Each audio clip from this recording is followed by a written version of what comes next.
hari ini. Oh, oke. Nggak apa-apa kalau Di satu juga. sini di sini kan ada ya tujuan tujuan dari penelitian di sini adalah menyajikan cara-cara penerapan konseling berbasis kekuatan di lingkungan sekolah ya, termasuk metode atau langkah-langkah konkret yang bisa digunakan oleh konselor atau guru gitu ya. Nah, di sini itu kan konseling berbasis kekuatan itu adalah menawarkan alternatif yang lebih positif dengan menekankan pada kekuatan dan potensi siswa. Pertanyaannya, karena di sini dijelaskan disebutkan ada tujuan penelitian yaitu adalah cara, sedangkan saya lihat di sininya belum ada gitu. Mohon penjelasannya apa? Begitu, Ibu. Minta penjelasan tentang itu. Yang di Ya, mana itu? turun. Yang Proses di dari tujuh tujuan A ke satu apa kedua? anu, yang kedua, yang kedua.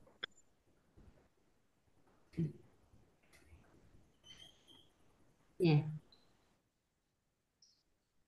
Mangga, siapa yang mau menambahkan atau dari pihak yang lain mungkin? tambahin dikit ya. Eh, Bismillahirrahmanirrahim. Di sini kita membahas mengenai konseling berbasis kekuatan. Artinya bahwa yang dibahas oleh kita di sini adalah bagaimana kita sebagai konselor ya, sebagai guru BK itu mampu apa namanya mengadakan konseling terhadap siswa, tetapi yang ditampilkan itu adalah kekuatan-kekuatan yang ada di dalam diri mereka. Uh, Betul. Apa namanya itu tidak salah, kan? Uh, jadi bagaimana kita menggali kekuatan yang dimiliki oleh mereka? Maka dari itu ada beberapa hal mungkin yang harus digali oleh kita, apa yang ada di dalam diri mereka. Di antaranya adalah yang pertama, bahwa konseling berbasis kekuatan itu harus punya orientasi dan tujuan yang jelas, gitu kan? Ya.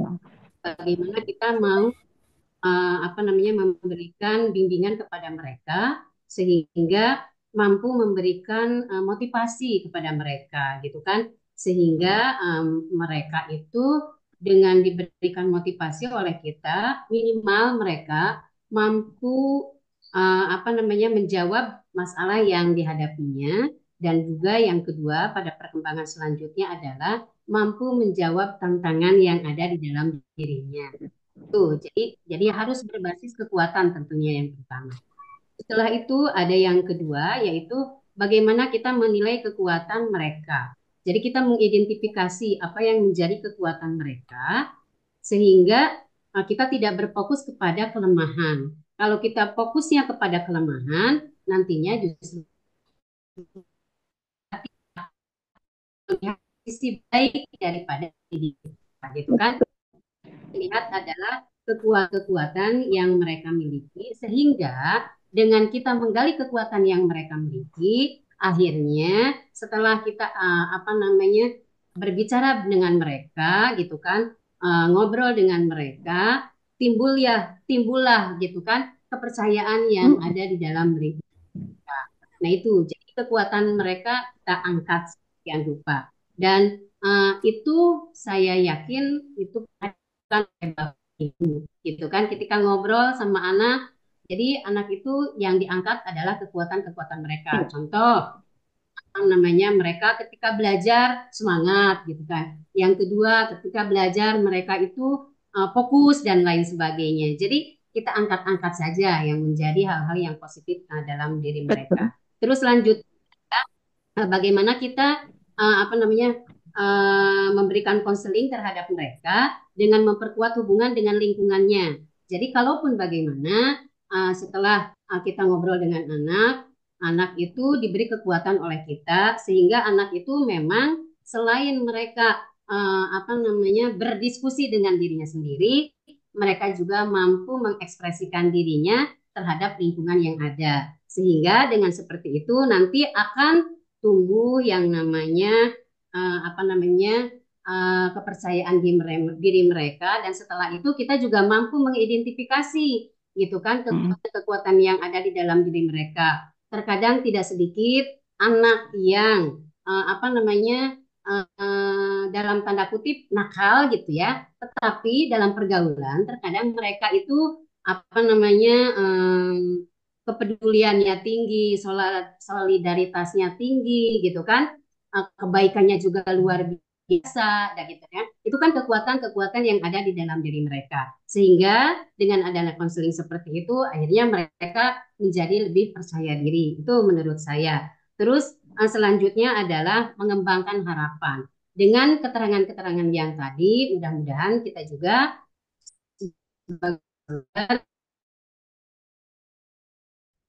apa mereka punya harapan yang lebih dari sebelumnya. Yang sebelumnya mungkin yang dilihat oleh guru BK itu yang dikasih tanda kutip yang menjadi apa namanya bimbingan bagi mereka itu kan biasanya hal-hal yang negatif. Gitu kan. Dengan apa namanya kita menggali sesuatu hal yang positif, tentunya insya Allah mereka akan lebih mengembangkan harapan hidupnya, harapan apa namanya pergaulan dan lain sebagainya, sehingga mereka jadi manusia yang lebih baik lagi dari sebelumnya. Itu saja mungkin hal-hal yang bisa saya utarakan, mudah-mudahan bisa menjawab apa yang dipertanyakan oleh Ibu Lina. Sebenarnya apa yang disampaikan Bu Haja Titin tadi sudah kita bahas, bahwa kita di dalam tidak menekankan pada permasalahan. Kenapa saya katakan ada kaitan antara lingkungan, orang tua, ya. Bagaimana cara kita mengatasi? Jadi kita menggali anak itu bukan menggali permasalahan. Benar banget, tadi sudah dibahas. Kita menumbuh kembangkan kemampuan mereka. Ya, tadi dengan cara ngobrol, mungkin tiba-tiba ini contoh seperti pengen masuk perguruan negeri tinggi.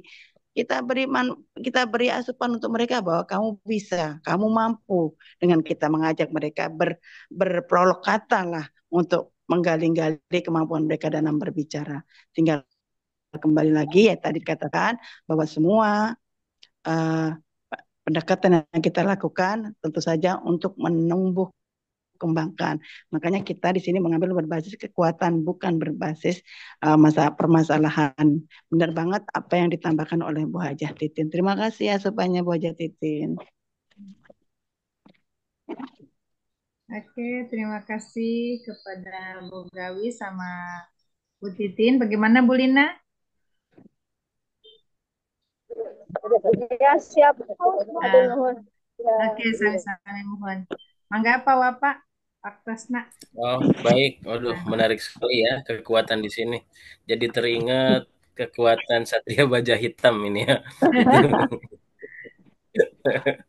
Kayak apa kabar? Ini yang saya tanyakan yang mengenai daripada kekuatan ya itu. Apakah kekuatan itu seperti motivasi yang timbul dari dalam atau harus apa dari luar gitu ta? Itu yang pertama ya Bu Haji. Terus yang kedua, yang namanya kekuatan pasti ada, kalau keimanan mah ada naik ada turun gitu ya, kekuatannya nggak mesti kuat gitu kan itu. Nah, bagaimana ininya cara terapinya gitu kan supaya berbasis kekuatan ini intens gitu, istiqomah gitu ya. Paling itu aja. Mangga silakan Bu Gawi, bagaimana ini supaya intens katanya. Iya, Masya Allah. Apa namanya konselor di dalam ini apa namanya kekuatan, melalui kekuatan ini. Silakan. Ya, turun. Pertanyaannya keren banget. Kekuatan di sini kita lebih mendekatkan kepada individu dulu, dari diri sendiri. Menumbuh kembangkan kekuatan anak tersebut. Ya, kalau kekuatan anak itu tersebut sudah ada, biasanya akan menjadi ajak dan konsisten. Gimana caranya? Ya, karena kekuatan itu kan tidak semua orang, mungkin prosesnya setiap anak berbeda. Nah, di sini tentu saja kita seorang konselor harus memiliki metode-metode yang tadi ditanyakan oleh Bu Lina, harus memiliki metode bagaimana nih cara kita mengembangkan, bagaimana pendekatan yang persuasif kepada siswa sehingga anak merasa berkeyakinan dan mampu. Oh, saya tidak bermasalah kok. Biar anak ada rasa gini, saya ke BK bukan karena saya bermasalah, tapi saya ke BK, saya ingin maju, saya ingin tahu, Saya ingin mengembangkan bakat diri saya. Karena setiap anak ada yang, Bu, boleh nggak Bu kita berdua, Bu, saya pengen curhat. Nah, curhat mereka itu sebenarnya sudah suatu pintu masuk buat kita semua seorang konselor. Karena dengan anak begitu berarti dia tertarik mengarahkan dia menjadi pendengar yang setia buat anak-anak. Karena biasanya anak-anak yang merasa untuk menampilkan kekuatan dari diri mereka itu mereka memiliki dulu kekuatan atau keyakinan bahwa aku ada yang dengar, aku ada yang support. Ya, selama ini kan mohon maaf, yaitu tadi yang dikatakan bahwa BK itu konotasinya pasti bermasalah. Nah, padahal BK bukan tempat bermasalah, tapi BK adalah mengembangkan sebanyak mungkin, semaju mungkin, sekreatif mungkin anak-anak yang memiliki uh, kemampuan, tetapi rasa keyakinan diri, rasa kekuatan dirinya itu berkurang. Nah, inilah tugas kita para konselor. Ayo, gimana nih caranya anak didik kita untuk maju? Kalau kita perhatikan, orang yang pinter eksak dengan yang tidak, itu biasanya orang pinter eksak itu dia sangat berhati-hati untuk maju tampil ke depan karena takut salah. Ya. Jadi dia begitu karena belum yakinnya, walaupun dia tahu itu benar, dia agak ragu untuk maju. Tapi bagi anak-anak yang mungkin eksaknya tidak pandai, dia biasanya lebih condong saya bu. Kenapa? Karena anak itu memiliki keyakinan, saya bisa kok, walaupun saya tidak sepinter dia. Nah, orang-orang yang perlu untuk lebih maju cara berpikirnya, lebih merasa yakin, kuat. Aduh, gue bisa nih. Bismillahirrahmanirrahim. Seperti kekuatan, mohon maaf mungkin kalau kita guru PAI, anak lu pandai loh, pinter pidato hampir semuanya. Benar nggak? Pinter ceramah, pinter bikin karya. Tapi ada anak yang pandai menulis, tapi tidak pandai menyampaikan. Karena keberanian dalam dirinya itu tadi kurang. Nah, gimana cara kita mengarahkan untuk sana? Tinggal kita pendekatan yang persuasif, yang mampu menghantarkan anak itu lebih pada keyakinan bahwa saya bisa continue perlahan menjadi pendengar yang setia buat anak-anak itu, jadi mampu menumbuh kembangkan sebuah keyakinan dalam diri anak tersebut. Mangga ditambahkan ke Yafa. Ya, ini Kahfi silahkan untuk menambahkan bagaimana supaya kekuatan konseling yang berbasis kekuatan ini berlanjut terus di sekolah. Gimana? Pak Kahfi silahkan ditambahkan. Mangga Pak Kahfi waktunya. Atau yang lain silahkan. Terima kasih Bu Gawi sudah bagus sekali. Ya, Yafa juga udah punya jawabannya kok. Kayaknya itu Pak Wafa sudah cukup ya Pak. Berarti BK itu semacam solusi ya bagi siswa ya Bu ya. Jadi bukan Betul. bermasalah gitu ya, gitu. Betul Kan sekali. image-nya kan kalau dulu berurusan dengan BK berarti berurusan dengan Masalah. Iya, gitu kan. Enggak. Masalah Kalau gitu. sekarang Ini bukan. justru enggak ya. Justru Iya. sekarang kita harus merubah mindset yang jelek itu, harus kita ganti lebih pada kekuatan peserta didik kita bahwa mereka mampu untuk jauh lebih berkembang di Mindset, atas betul, ya. keyakinan mereka. Setuju Bu Haji, setuju ya, betul. Yang menggali masalah Betul, mereka Bu Haji, di BK ya. Supaya silahkan lanjut. Kadang-kadang kalau susah dibina kan binasakan gitu ya.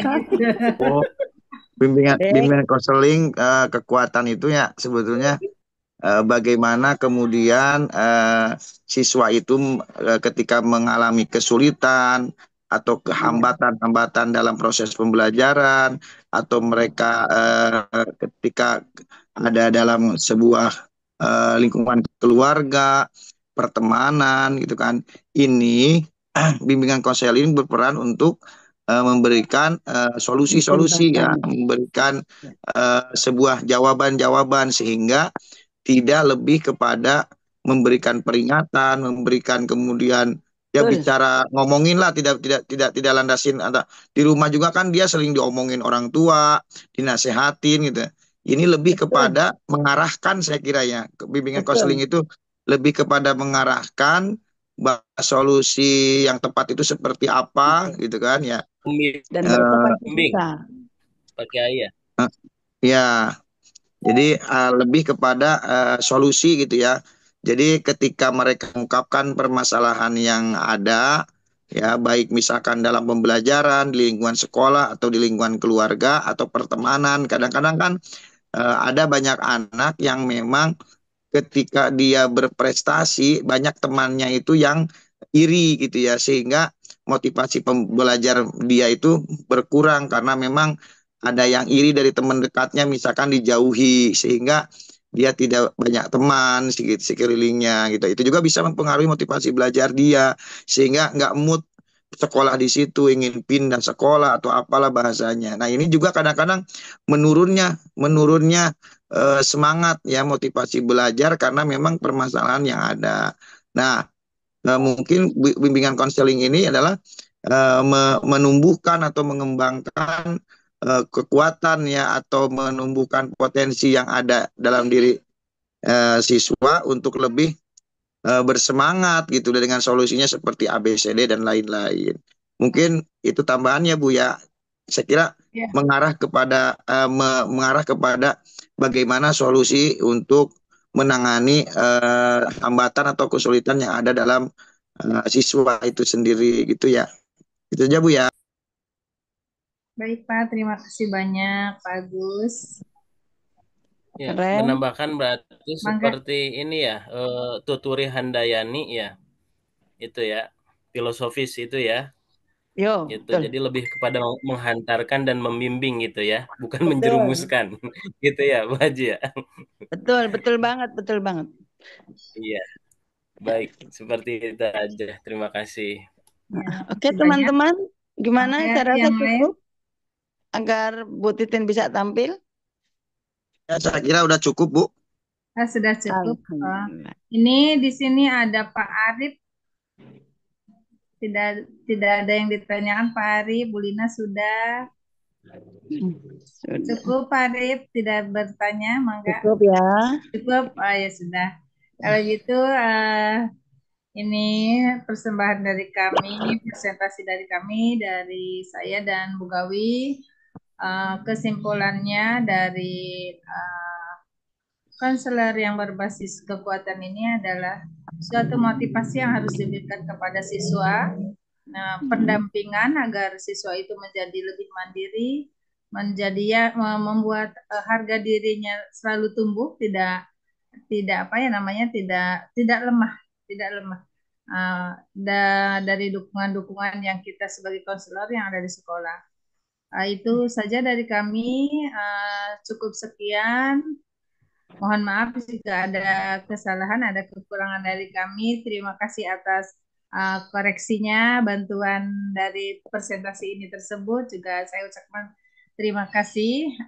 Monggo dilanjut dengan kelompok Ibu Titin ya sama Bu Lina. Monggo silahkan. Billahi taufiq wal hidayah. Assalamualaikum warahmatullahi wabarakatuh. Waalaikumsalam Waalaikumsalam warahmatullahi warahmatullahi wabarakatuh. wabarakatuh. Alhamdulillah, terima kasih kepada kelompok Bu Gawi dan Bu Nurhayatin. Insya Allah setelah kita membahas tentang konseling sekolah berbasis kekuatan, dilanjut dengan konseling sekolah berpusat kepada individu yang akan disampaikan oleh kelompok Ibu Haji Titin dan Ibu Lina. Mana Bu Lina deh? Bu Ya, Lina, atau siap? Terusna nuju nyandak putrana. Siap. Mangga Bu Titin halah penginten. Pak Kapi nanti tolong ditampilkan ya. Bismillahirrahmanirrahim. Bu Hajar Titin dulu ya. Siap Bu, Mangga. Siap, Mangga. Yang terhormat Ibu Dokter Teti dan juga Ibu Dokter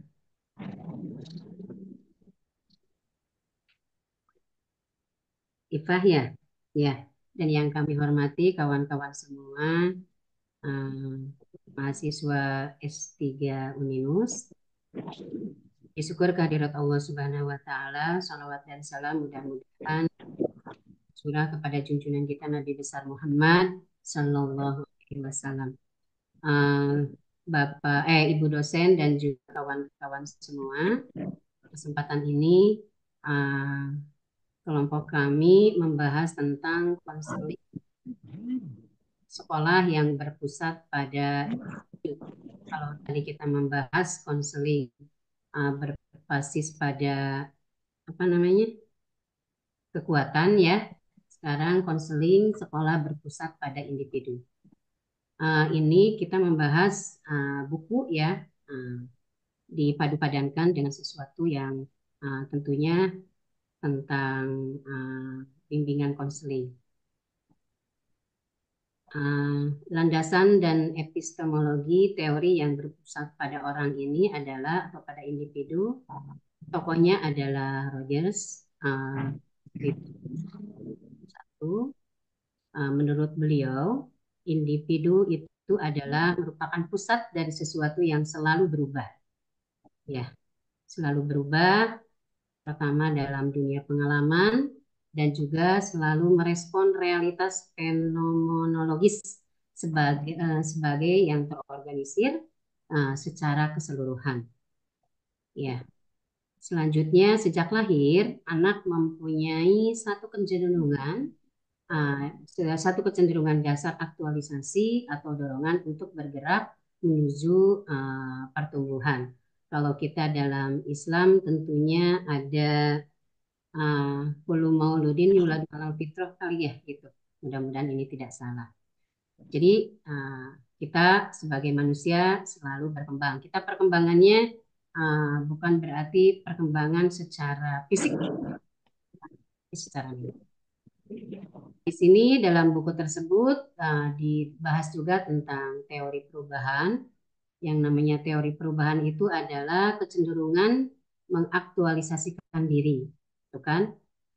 Dan juga di dalamnya ada dorongan bawaan yang dimiliki oleh semua manusia menuju pertumbuhan dan perkembangan, yang disebut proses penilaian organisme. Proses penilaian organisme ini adalah bisa dikategorikan sebagai evaluasi dalam pengalaman hidup, gitu kan. Sehingga semuanya mengalami perubahan-perubahan yang berarti. Selanjutnya, Pak Kafi. Ya. Teori perubahan ini pertama diterapkan pada anak muda. Pendekatan yang berpusat pada individu terhadap siswa muda mencakup pemahaman yang mendalam dan juga rasa hormat terhadap proses perkembangan dan budaya mereka, serta kapasitas. Karena penekanan pada hubungan sebagai fasilitatif mereka untuk pertumbuhan. Penting untuk mempertimbangkan cara terbaik bagi siswa muda untuk terlihat dalam hubungan. Anak-anak kecil memandang orang lain ketika mereka mengembangkan konsep diri mereka. Jadi begitu. Jadi di sini yang pertama teori perubahan ini diterapkan pada anak muda terlebih dahulu. Selanjutnya ada momen refleksi. Momen refleksi ini adalah pikirkan tentang pengalaman pendidikan awal Anda sebagai seorang anak kecil. Jadi di sini kita mungkin sebagai orang dewasa memikirkan hal-hal apa yang menjadi pengalaman diri kita, ya kita kategorikan diri kita itu sebagai anak kecil terlebih dahulu. Dan ingat bagaimana rasanya belajar menjadi seorang pelajar. Ya. Selanjutnya ingat apa sekolahmu atau lingkunganmu. Belajar apa, gambarnya seperti apa, kata-katanya seperti apa, dan warna dan apa yang ada di dinding dan lain sebagainya. Jadi ini adalah yang disebut dengan momen refleksi. Bapak dan Ibu, saya membuat PowerPoint ini beraneka ragam ya. Dari awal selalu mengalami perubahan.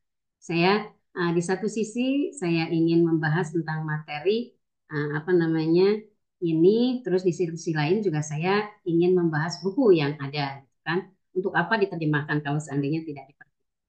Selanjutnya, teori perubahan diterapkan pada anak remaja. Di sini kita membahas tentang remaja memiliki kemampuan yang lebih berkembang, jelas. Namun mereka juga memiliki kekhawatiran dalam perkembangan yang tentu masa remaja adalah masa perkembangan dan perkembangan anak remaja memang dinilai sangat tinggi. Mereka sangat mementingkan kepentingan mereka, kemandirian dan juga kelompok sebaya selama tahap perkembangan ini. Oke, mereka ingin mandiri dan mereka juga cenderung untuk selalu berkelompok. Berkelompok dengan siapa? Berkelompok dengan teman sebayanya. Karena rata-rata anak remaja itu ketika diajak sama orang tua, mereka tidak ingin bergabung dengan orang tua. Mereka lebih memilih kelompok yang sesuai dengan apa namanya sesuai dengan perkembangan umur mereka. Lanjut Pak Kapi. Pak Kapi, halo. Iya. Di sini juga ada momen refleksi, gitu kan? Anggaplah diri Anda sebagai pembelajar remaja. Kita merefleksikan diri sebagai remaja. Hambatan apa yang Anda alami, pengalaman untuk pembelajaran Anda, gitu kan? Ketika remaja kita seperti apa dan bagaimana, gitu. Terasa banget ya, ketika remaja itu, wah luar biasa apa yang kita alami. Bapak dan Ibu juga pernah mengalami. Untuk pertumbuhan Anda, ambil beberapa menit dan tuliskan jawaban atas pertanyaan-pertanyaan di atas. Ini pada momen refleksi. Yang kedua, pertimbangkan hubungan penting yang Anda alami saat remaja, di sekolah menengah, dan kemudian di sekolah menengah atas. Hubungan apa itu yang paling tulus di masa remaja? Jadi di sini kita diajak untuk merefleksi diri, gitu kan? Apa yang kita alami ketika remaja, ketika di SMP, ketika di SMA, pengalaman di SMP seperti apa, gitu kan? Pengalaman di SMA seperti apa? Tentunya ini mengalami perkembangan yang luar biasa. Ketika di SMP, ya kita masih seperti anak kecil. Ketika di SMA sudah menuju masa fase remaja. Selanjutnya adalah pendekatan yang berpusat pada orang dioperasionalisasikan di sekolah, gitu kan? Jadi pendekatan konseling sekolah berpusat pada individu itu adalah berfokus pada kebutuhan unik setiap siswa, gitu kan? Jadi pendekatan konseling sekolah yang berpusat pada individu itu berfokus pada kebutuhan unik pada setiap siswa, gitu kan? Terus dengan pendekatan ini, konselor dapat membantu siswa mengatasi tantangan pribadi dan sosial yang mereka hadapi tentunya. Hal ini penting untuk apa? Untuk meningkatkan kesejahteraan siswa secara keseluruhan. Ini yang dimaksud dengan pendekatan konseling sekolah berpusat pada individu.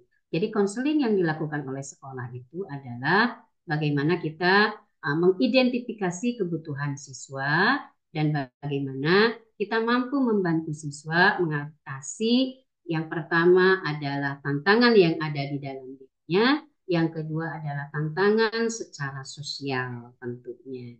Dan selanjutnya, untuk apa? Untuk mensejahterakan mereka. Definisi konseling sekolah adalah proses yang membantu siswa mengembangkan keterampilan sosial dan emosional. Jadi selain keterampilan sosial, di sini titik fokusnya adalah mengembangkan keterampilan secara emosional. Bagaimana mereka mampu memanage, gitu kan, dirinya sendiri, bagaimana mereka mampu mengarahkan dirinya sendiri dan lain sebagainya. Ini melibatkan interaksi antara konselor dan siswa, gitu kan. Jelas, gitu kan, untuk mengidentifikasi masalah dan menemukan solusi yang efektif, gitu kan. Tujuannya adalah untuk mendukung perkembangan siswa. Jadi di sini jelas Bapak dan Ibu, konseling siswa itu adalah membantu proses siswa dalam mengembangkan keterampilan sosial dan juga emosional, kan? Selanjutnya, tujuan konseling yang berpusat pada individu itu adalah tujuan utamanya dari konseling berpusat pada individu itu adalah untuk meningkatkan kesejahteraan.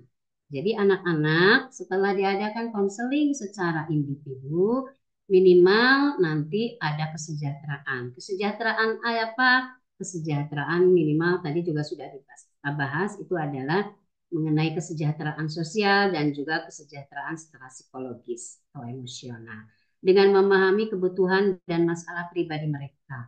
Oke, jadi setelah itu konselor dapat memberikan dukungan yang lebih efektif, gitu kan. Ini juga akan menciptakan lingkungan yang positif bagi siswa. Jadi dengan adanya tujuan konseling yang berpusat pada individu, insya Allah akan meningkatkan kesejahteraan pada siswa dan juga akan menciptakan lingkungan yang positif bagi semua siswa. Lanjut. Akhirnya kita sampai kepada manfaat dari pendekatan ini, pendekatan konseling yang berpusat pada siswa itu adalah, halo Pak, tapi ya, pendekatan konseling berpusat pada individu memberikan banyak manfaat. Di antaranya adalah siswa merasa lebih didengar dan dihargai, gitu kan? Didengar dan dihargai. Didengar oleh siapa? Oleh konselor. Dihargai oleh siapa? Yang pertama oleh konselor, dan pada etapa selanjutnya mungkin dihargai oleh guru, dihargai oleh kawan yang dan lain sebagainya. Sehingga dihargai yang dapat meningkatkan kepercayaan diri, kan? Setelah itu juga membantu mereka mengembangkan keterampilan resiliensi, gitu kawan-kawan. Jadi pendekatan ini sangat bermanfaat.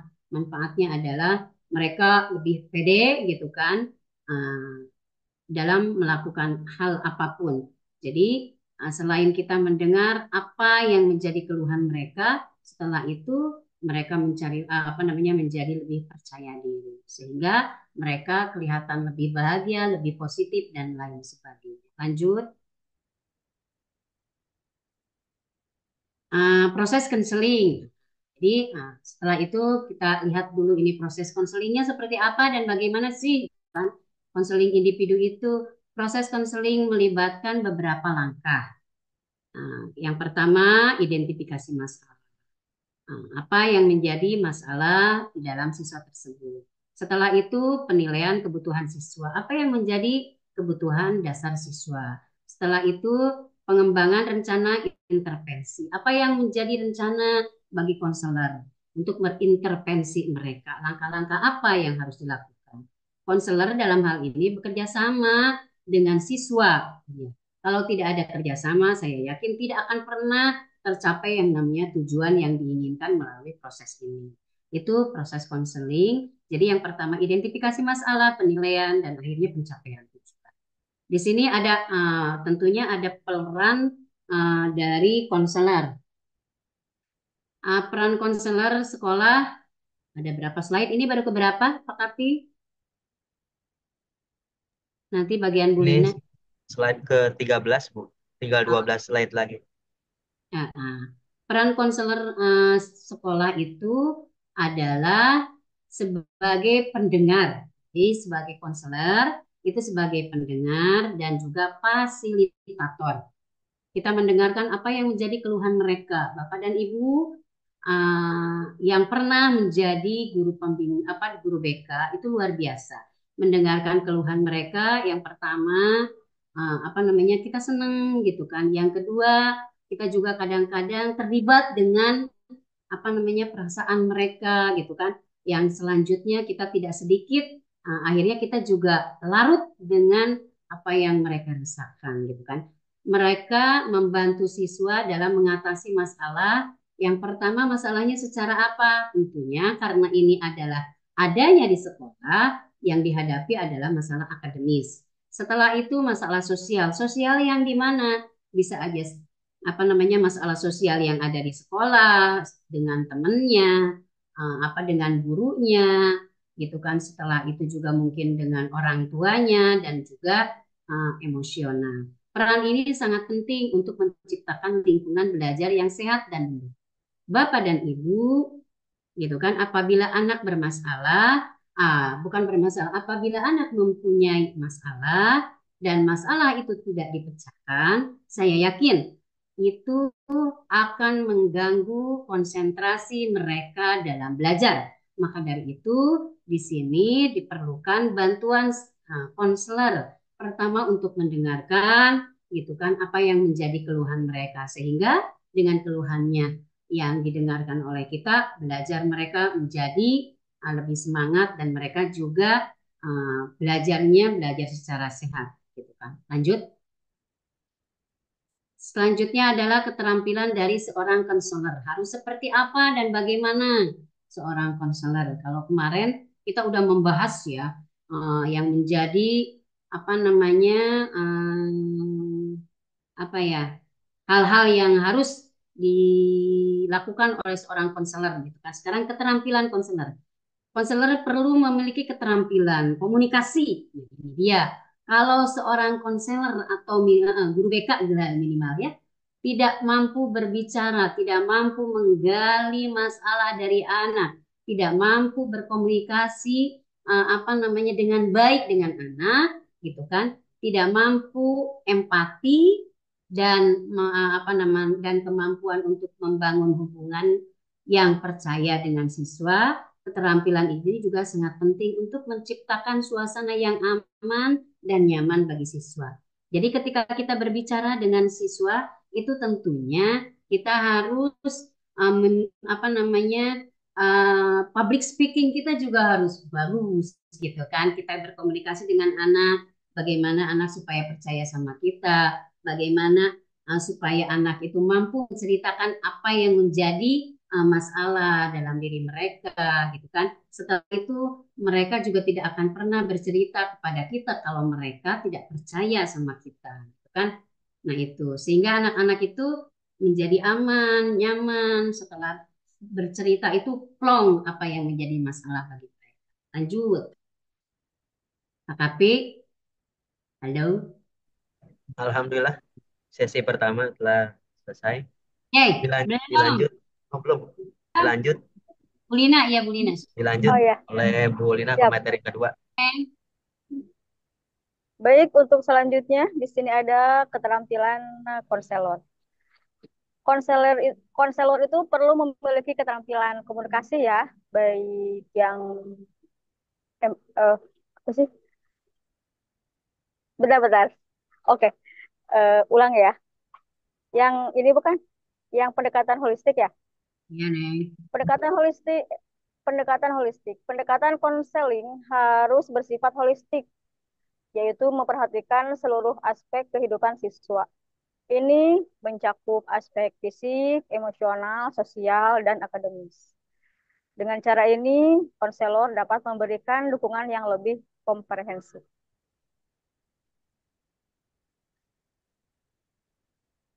Lanjut.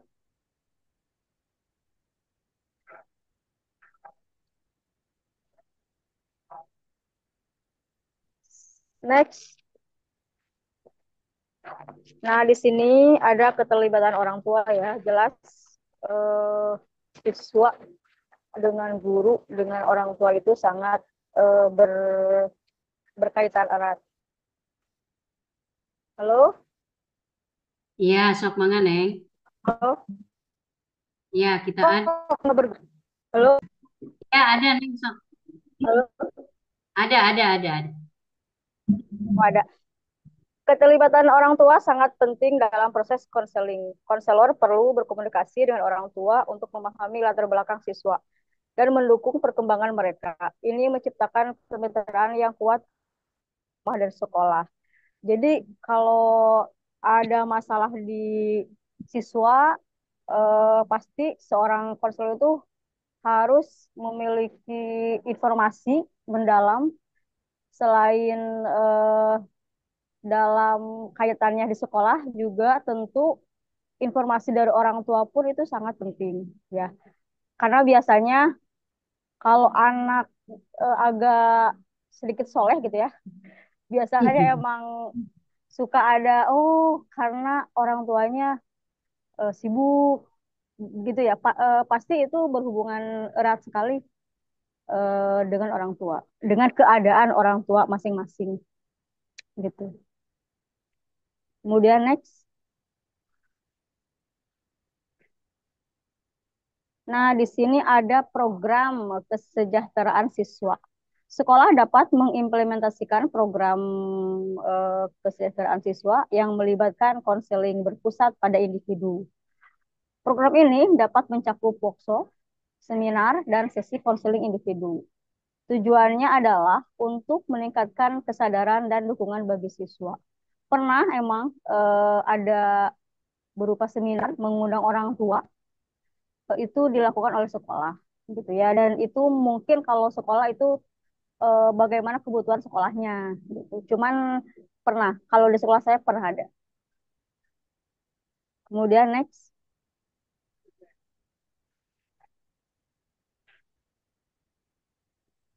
Jangan pada tidur. tentang tantangan dalam konseling. Konselor sering menghadapi tantangan ya dalam memahami kebutuhan siswa. Beberapa siswa mungkin enggan untuk berbagi masalah mereka. Oleh karena itu, penting untuk menciptakan lingkungan yang mendukung dan terbuka. Jadi ketika ada suatu masalah, seandainya di ruang BK itu banyak orang, itu anak cenderung tidak mau terbuka. Maka dari itu seorang eh, guru BK ya atau konselor itu harus bisa memahami keadaan, bisa membuat anak rileks dulu gitu, atau bisa membuat anak percaya dulu sama konselornya, sehingga anak itu dapat bercerita apa adanya dan terbuka, tidak ada yang ditutupi.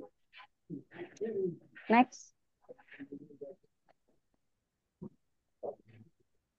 evaluasi dan penilaian. Nah, di sini evaluasi dan penilaian berkala diperlukan untuk mengukur efektivitas konseling. Ini membantu konselor menyesuaikan pendekatan mereka dan memastikan bahwa siswa mendapatkan dukungan yang diperlukan. Ya, jelas evaluasi dan penilaian ini perlu dilakukan. Dulu mah biasanya suka di akhir semester ya. Pernah juga evaluasi atau penilaian itu dicantumkan di rapor. Pernah sekali kalau nggak salah. Kalau zaman dulu kan 2 tahun yang lalu penilaian itu dari wali kelas. Nah, pernah di sekolah saya evaluasi dan penilaian itu dari guru BK langsung itu dicantumkan di rapot dulu itu. Biasanya suka direkap di akhir semester. Next,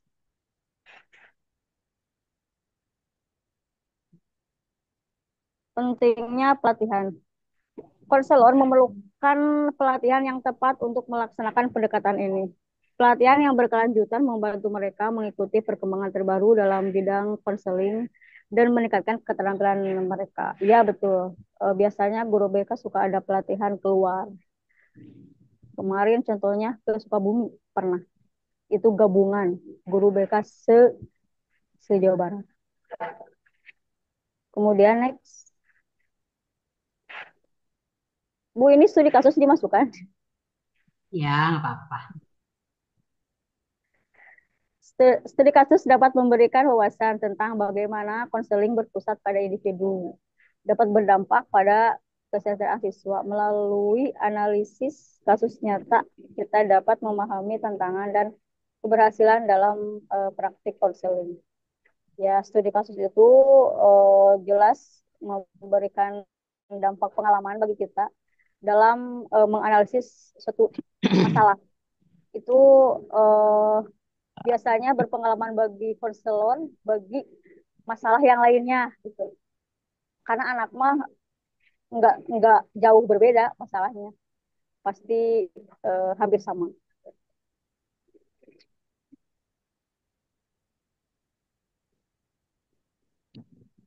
Peran teknologi.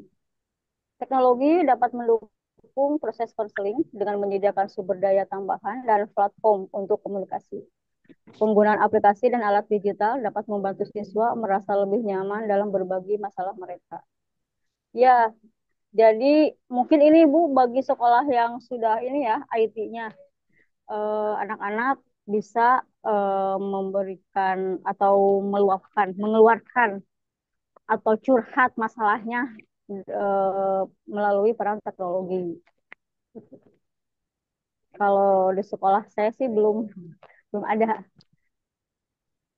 Mungkin di sekolah yang sudah mumpuni kali ya IT-nya. Kemudian next, kolaborasi dengan guru. Konselor perlu bekerjasama dengan guru untuk mendukung siswa secara menyeluruh. Nah, guru di sini biasanya guru PAI yang diminta oleh guru BK biasanya, selain wali kelas ya. Kalau wali kelas itu udah pasti. Cuman kalau untuk selain wali kelas, biasanya kita guru PAI yang diminta sarannya atau pendapatnya. Biasanya begitu. Kemudian next.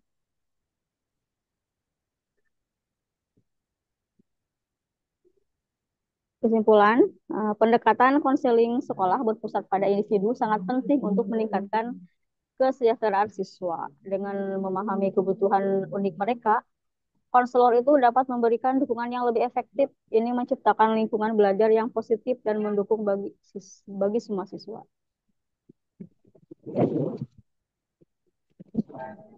Sudah selesai ya. Baik, itu yang dapat kami sampaikan. Terima kasih. Apabila ada yang mau bertanya atau menambahkan, boleh. Kawan-kawan semua, juga Ibu dosen, Izin masuk.